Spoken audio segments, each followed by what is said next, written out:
All right, hi everyone. Today I'm talking about something more historical, but it is war games related, especially about like the quality of publications directed at war gamers.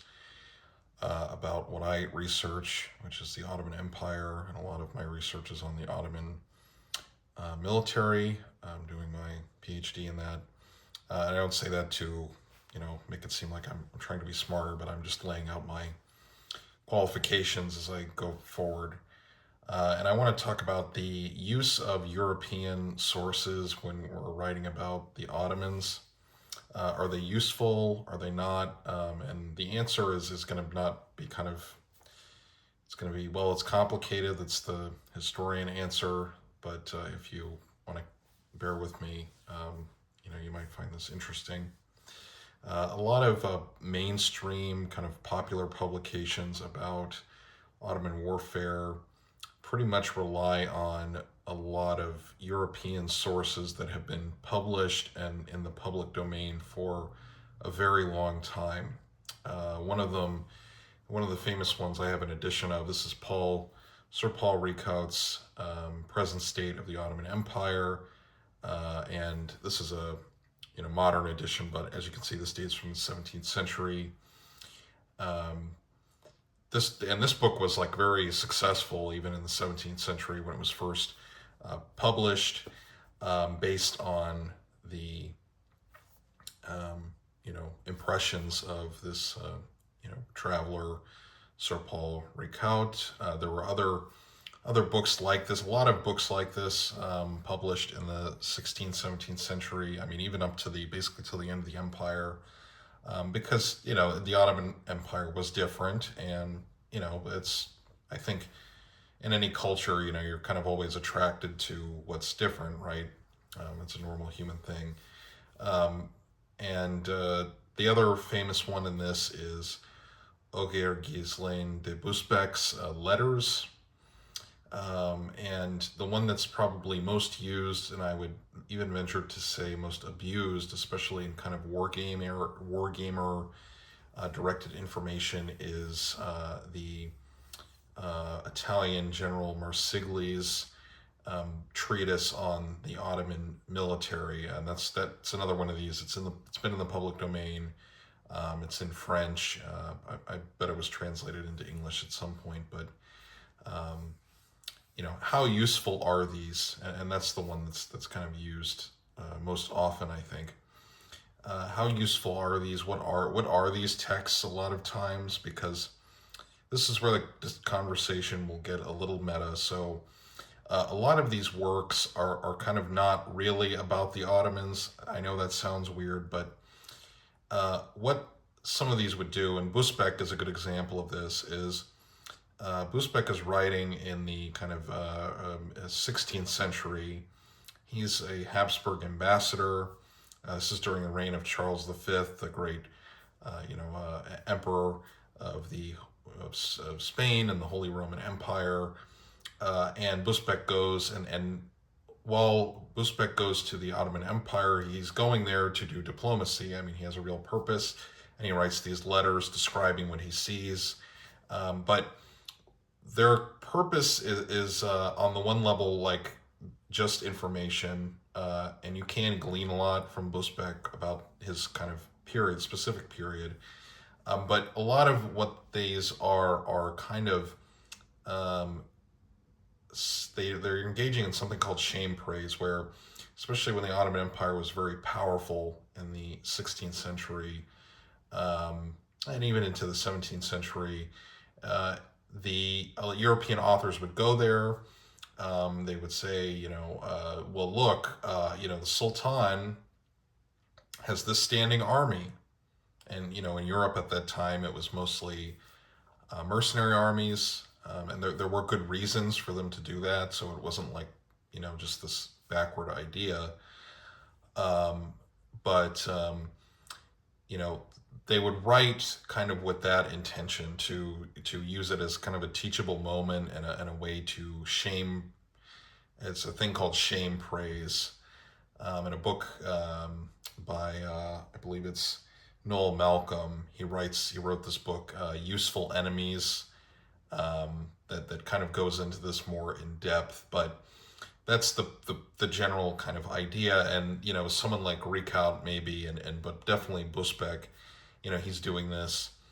Um, and that's kind of why a lot of these texts were written.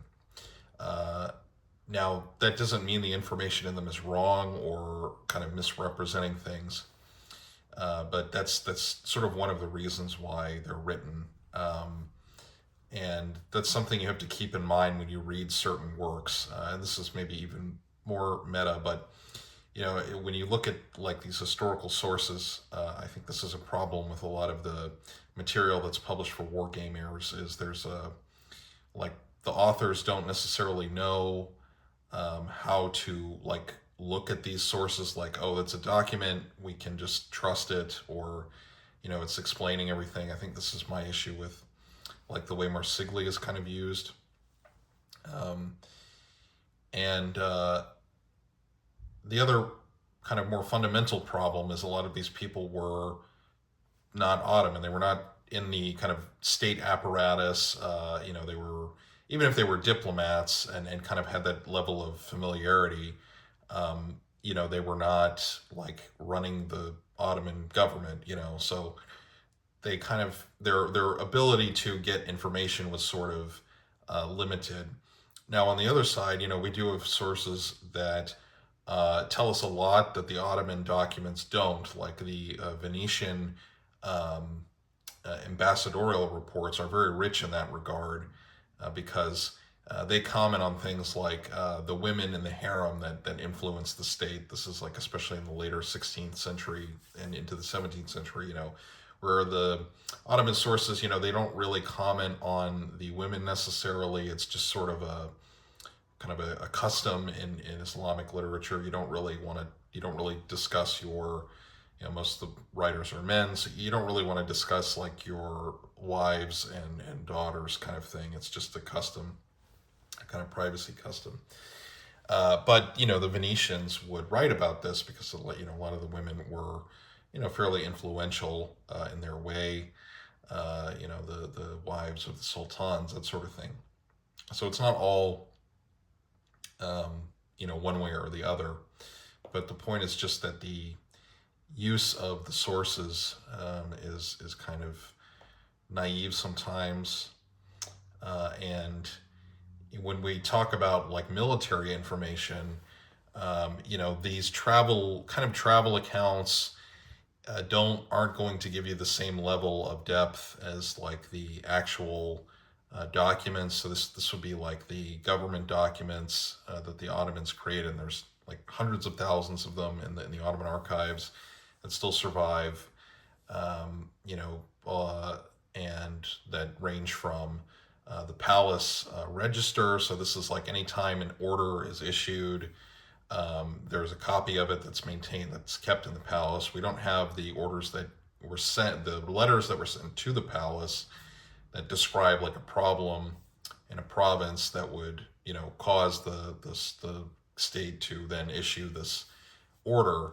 But we have the outgoing commands, that are quite interesting. But even those have their limitations. But the point is, those are like really the closest you can get sometimes. And then you have a lot of financial records. I mean, that's probably maybe what the Ottomans were best at. They kept very detailed financial records.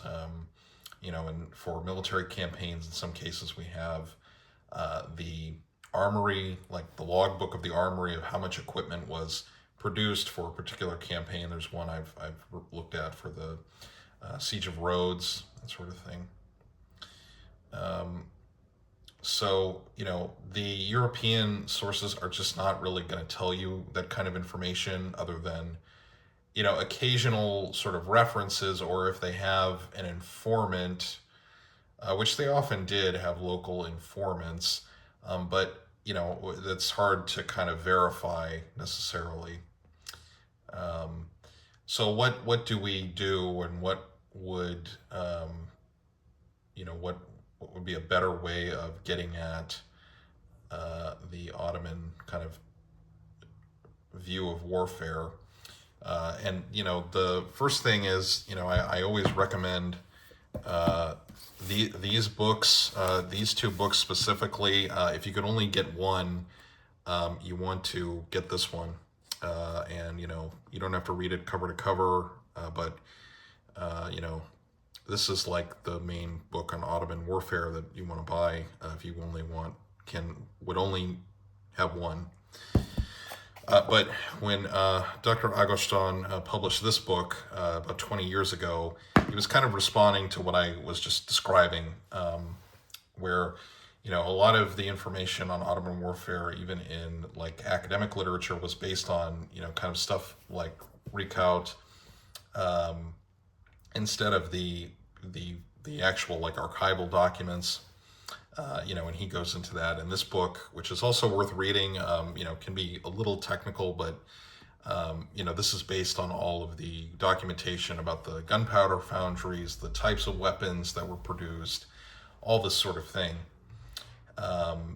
And that actually explains to you like how everything sort of worked, at least in that area. Now, the other thing is that, a lot of the material is in chronicles. So these are, kind of like basically history books. And the thing with the chronicles, and I'll talk about those, is, they're not all the same. They're not all kind of created equal, and they have different purposes in the way they were written. I think this is like what I was related to what I was saying earlier about you have kind of like books intended for war gamers that sort of don't know how to read, like don't know what the sources are, kind of in a like how were they written, why, that kind of thing. And you have very different chronicles. So this is Shark Seferleri, Abu Bakr bin Abdullah. This is a published edition of a manuscript text, and there are many of these still, and it has a copy of the original text in the back.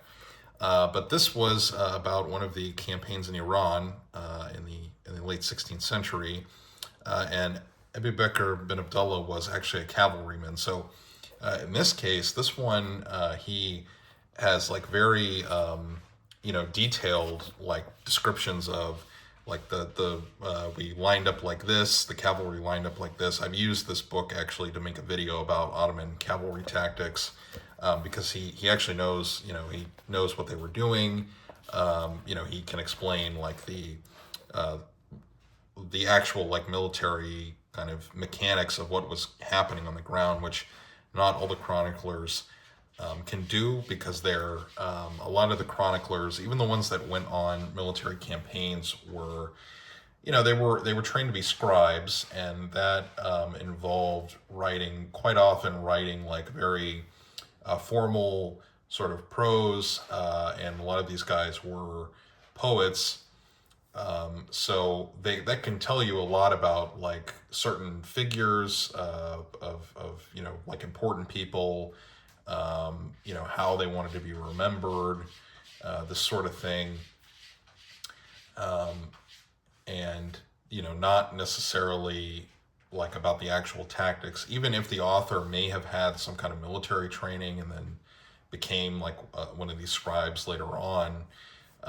It's just written differently, because one of the other texts from this campaign is one called the Nusret Name by an author named Gilabul Mustafa Ali.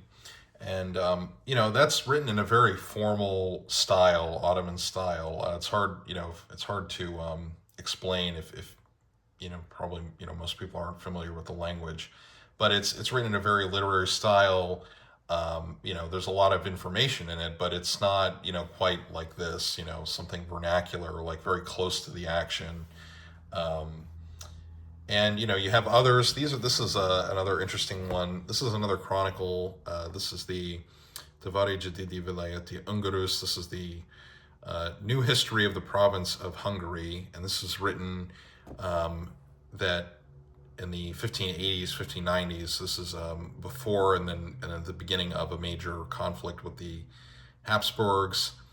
And this author Jafariani was lived in Ottoman Hungary. He knew the territory quite well.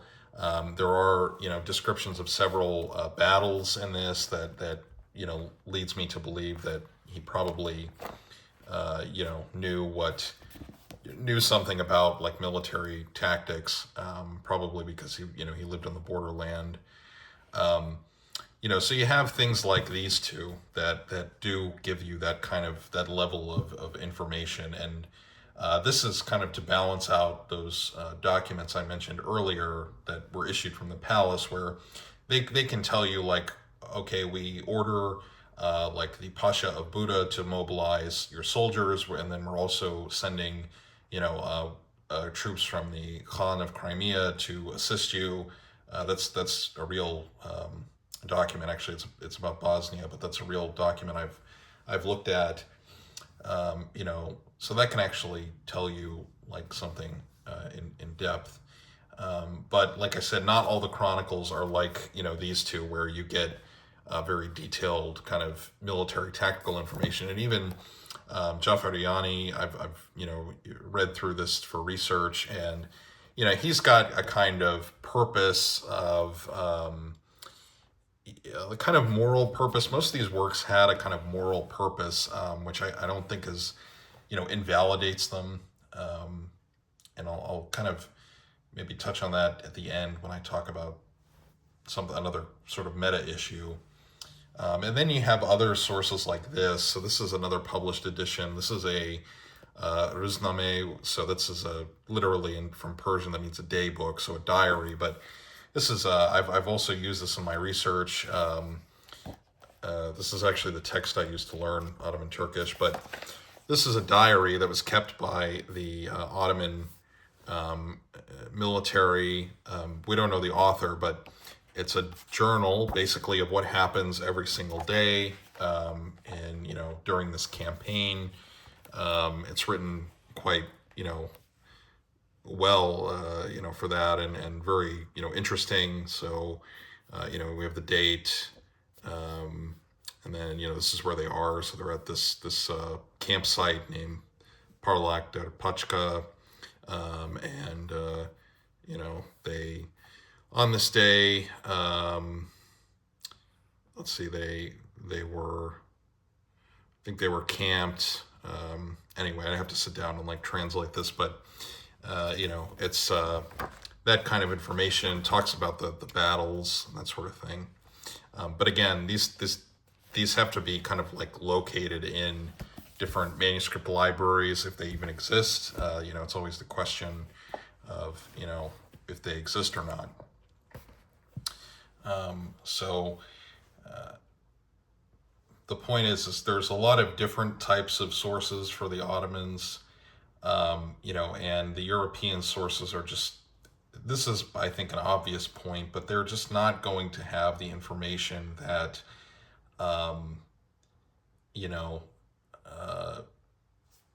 that these kind of texts would, or the documents that Gabor Aghostan used to write Guns for the Sultan. And it's just not really possible, and I think that's probably seems obvious, but sometimes I think you need to say these obvious things. Is Reichardt or Reichardt and Marsigli just like fanciful?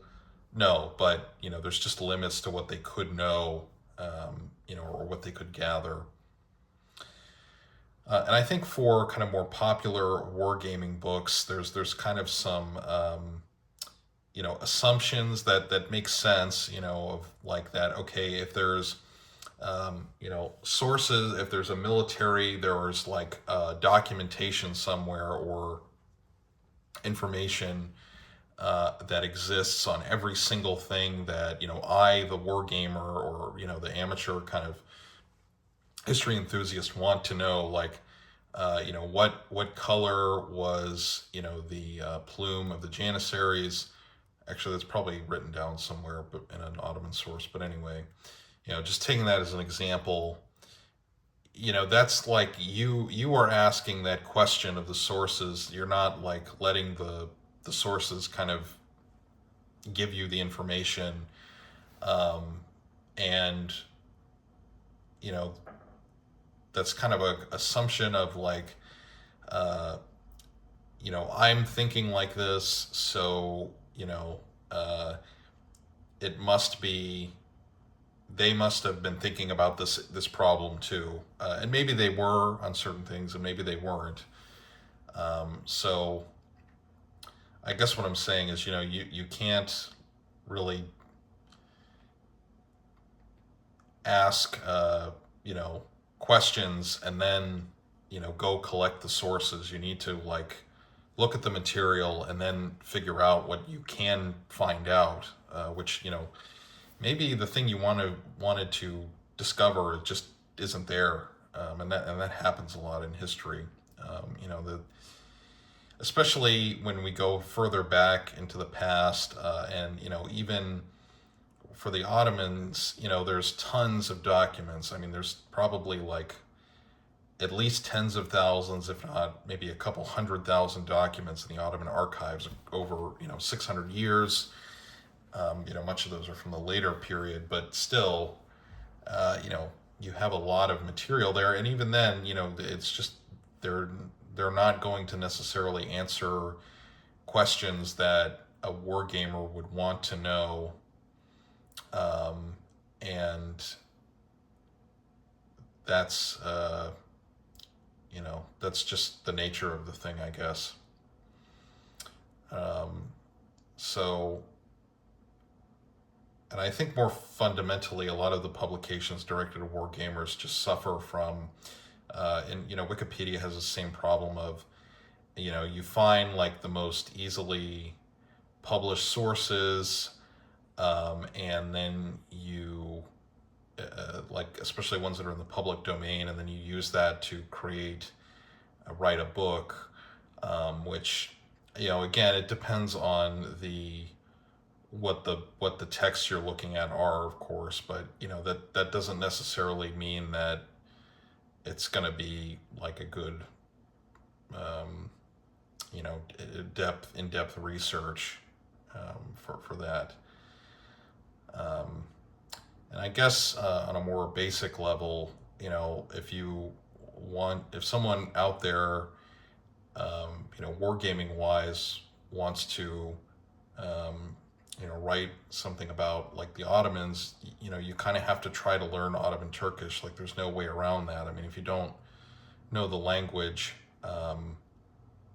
you can't, you really can't study it. And unfortunately, a lot of publications, for the Ottomans from like scholars who can read the sources don't really do military history, so it's not all on the kind of, I don't want to say amateur, but maybe the more popular oriented writers. It's not all their fault. I think the scholars need to do a better job like communicating things to the public, which is it's kind of why I do these videos. So, but if you want to do this, you have to be able to like read the language, the original language, you know, so that's kind of a problem, and a lot of memes about the Ottomans that are in wargaming books, it comes from these public domain sources, or another issue of like circular sourcing of, these other, maybe more popular books, that, just keep getting cited over and over, and nobody goes back to check like the original, kind of documentation, or original chronic, manuscripts. Um, so, and with the languages, I'm not saying that, it's not easy. I just want to make that clear. Like, it's not like this is like trivially easy that anybody could do it. Um, I've been reading this language for like about, 5.5 years now. And it's very difficult. It's not easy. It's a dead language, basically. But I think if you want to do the work, you need to try try to read the original sources. I guess this is kind of a long video, but you know, just as a final verdict, are the European sources, you know, wrong or bad, or, you know, no, that's not really the point. But I guess if there's one thing to take away, it's just when you read books, and especially if you want to write something, especially that's like more public facing, you know, you have to kind of be aware of what the sources are and what they were doing in their own time. What was their purpose in their own time? Because, you know, it's not necessarily what someone might assume it is, or you know, yeah, in our present day. So, okay, I think I'll stop this here. I hope that was maybe interesting, and maybe you learned something. So, but just again, just to repeat myself a little bit, if you only want one book for your wargaming library, just buy this one. This is like the only one. If you could only have one, if I could only have one, this is the one I would have, because I've talked about this book before, but it's got great appendices, extensive bibliography. You know, it's got both narrative and thematic chapters on, you know, like the structures of the Ottoman military and the kind of, you know, classical age, that, you know, about 1500 to 1700, thereabouts. So, yeah, that's something that I would highly recommend, you know, you pick up. So, okay, that's the video. Thank you for watching, and I will talk to you in the next one.